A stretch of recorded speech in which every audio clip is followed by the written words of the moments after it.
So tell me about yourself. Okay, my name is Zong Moa. I'm 27 years old.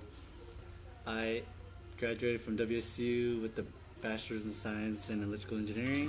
I'm a Christian. Uh, like to work out and play volleyball. So what career do you want to pursue? Well, I recently graduated with the Bachelor's of Science and Electrical Engineering, but I actually want to be a teacher, so I applied uh, as an ESL teacher teaching English in Korea.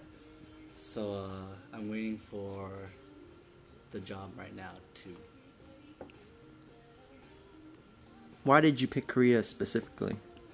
I'm really familiar with the culture itself. I have a lot of what's it called, like friends that are already teaching ESL in Korea, and so like they kind of hooked me up with like certain jobs and stuff, and it'd just be easier. Plus, my side job in Korea, if I would go to Korea, is to help build churches and stuff. So in Korea, I think the main majority of the religion is Christianity too. So it was kind of easier to pick Korea. What made you pick this path? I've always wanted to be a teacher, and like I think the opportunity right now is the right time, I guess. Cause like if I ever got like an engineering job, then I wouldn't be able to ever actually go do something like this. I've always wanted to visit Korea too and teach English at the same time, so it's the right opportunity, I guess. What are your goals in teaching in Korea?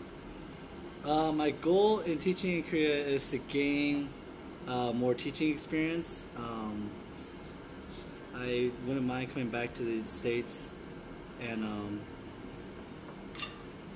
becoming a teacher in high school or something like that. So this path would give me like a heads up and upper hand on teaching experiences and stuff. So my goal in Korea is to build churches, like what I said earlier. So How do you intend to achieve your goals? well, I already applied and passed the interview already. So basically, the goal's already almost achieved. If that makes sense. I mean, like all I gotta do is wait for another job, and if that doesn't go through, then I just have to send in some papers and stuff that I already got from the government and stuff, making me able to work in Korea. How did the interview go with the people in Korea? They passed me, I guess. It wasn't bad. I mean, like it was like a 45-minute interview, and the next day they told me I passed and I need to send in my documents.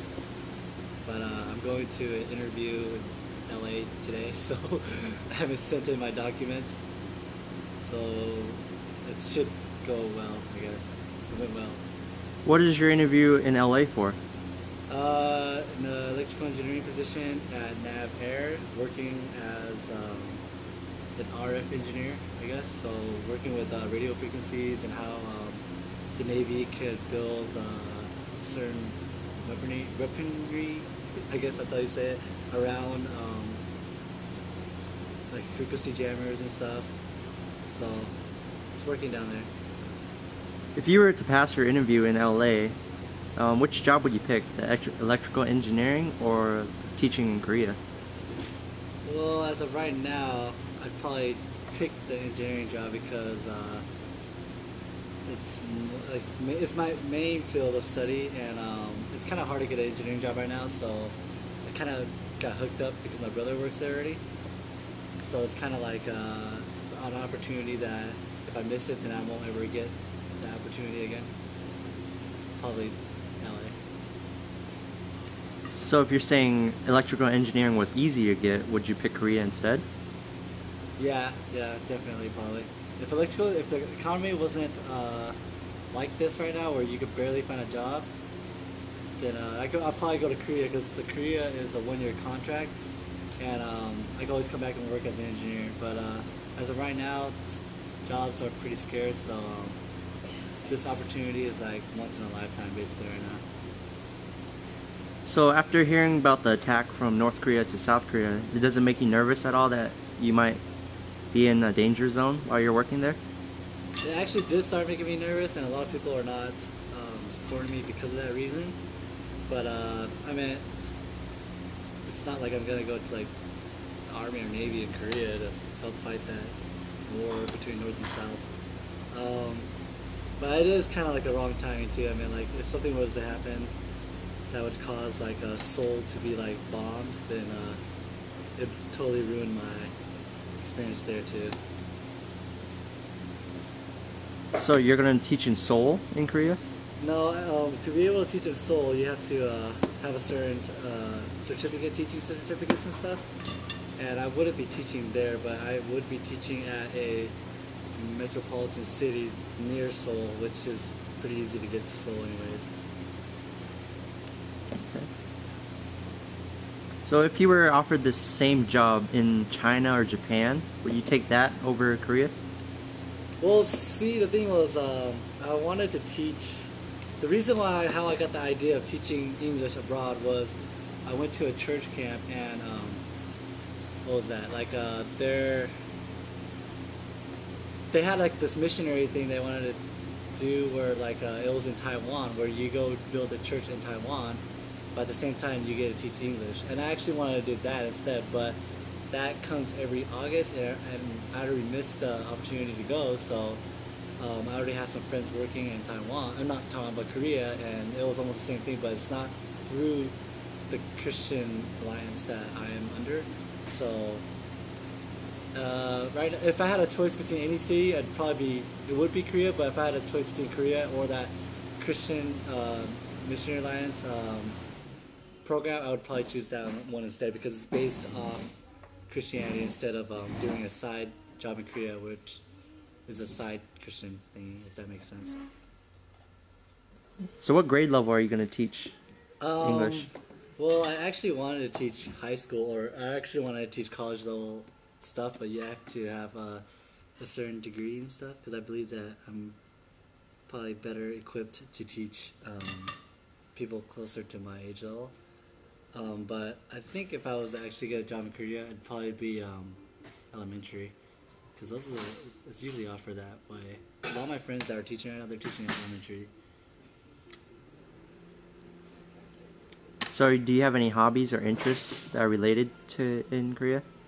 Well, I really like Korean music, and yeah, I guess that's about it. But if I was to go to Korea, I'd probably do the same thing I do now, like join the gym, join volleyball clubs, and things like that.